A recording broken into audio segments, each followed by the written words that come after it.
صداع مستمر من غير سبب؟ عندك تنميل أو شكشكة في إيديك أو رجليك، يعني لو قعدت شوية وجيت تقوم تقف بتحس بتنميل وبتحس بشكشكة في رجلك؟ كمان همدان وخملان طول الوقت أكنك كنت نايم ومش عارف تفوق بعد ما صحيت من النوم؟ كمان بتحس بتوتر أو اكتئاب على طول ومن غير سبب، أو مفيش حاجة معينة مخليني متوتر أو مكتئب؟ تحس إنك تعبان ما تقدرش تمشي لمسافات طويلة أو تطلع سلم؟ عندك إجهاد عضلي، عضلاتك بتوجعك وجسمك بيوجعك؟ بتحس ببرودة أو سقعة حتى لو أنت قاعد في مكان مش ساقع وبتحس إنك دايخ مش مركز كده؟ كمان لسانك فيه التهابات وتحسه بيلمع وما فيهوش خلايا؟ بشرتك بهتانة؟ كل اللي قلت لحضرتك عليه ده مش أعراض اكتئاب أو أعراض إرهاق عادي، دي أعراض نقص فيتامين بي 12 في الجسم، واللي للأسف أعراضه بتتشابه مع أعراض أمراض تانية كتير، فبيتم إهمال تشخيصه.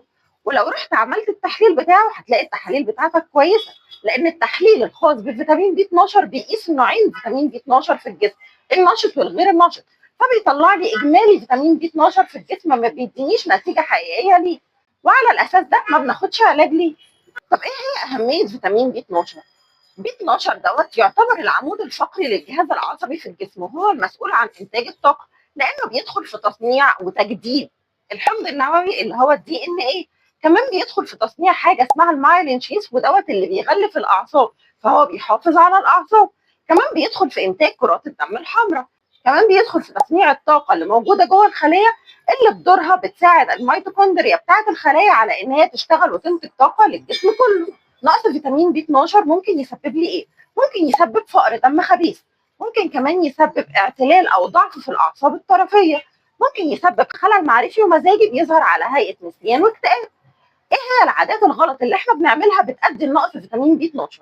اول حاجه ان انا اشرب شاي او قهوه بعد الاكل مباشره، لان ده بيعاكس امتصاص بي 12 من الوجبات اللي انا اخدتها. تاني حاجه الناس اللي بتاخد ادويه حموضه على الفاضي وعلى المليان من غير اشراف طبي، لانها برضو بتعاكس امتصاص فيتامين بي 12. الناس اللي بتاخد ميتوفورمين، سواء هو مريض سكر او بياخد ميتوفورمين علشان يخس، ده بيعاكس امتصاص فيتامين بي 12.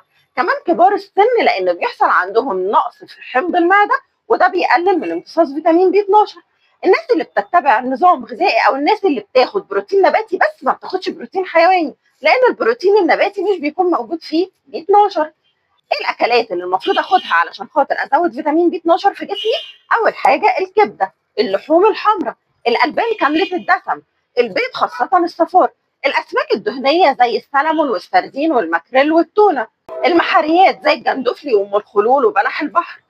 كمان الناس اللي ماشيه على نظام نباتي او بتاخد بروتين نباتي بس لازم تاخد فيتامين بي 12 على هيئه مكملات تحت اشراف طبي.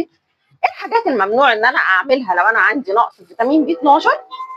ممنوع ان انا اعتمد على الاكل النباتي فقط، ممنوع ان انا اخد ادويه حموضه لفتره طويله من غير اشراف طبي، الصيام الجاف لو ما عوضتهوش باكلات متوازنه بعد الفطار، اهمال مشاكل المعده والقولون سواء كان التهابات مزمنه او ميكروب حلزوني، لان هي بتعاكس امتصاص فيتامين بي 12 من الاكل. تعال اقول لك خطه غذائيه تمشي عليها اليوم كامل علشان خاطر يعوض النقص في فيتامين بي 12.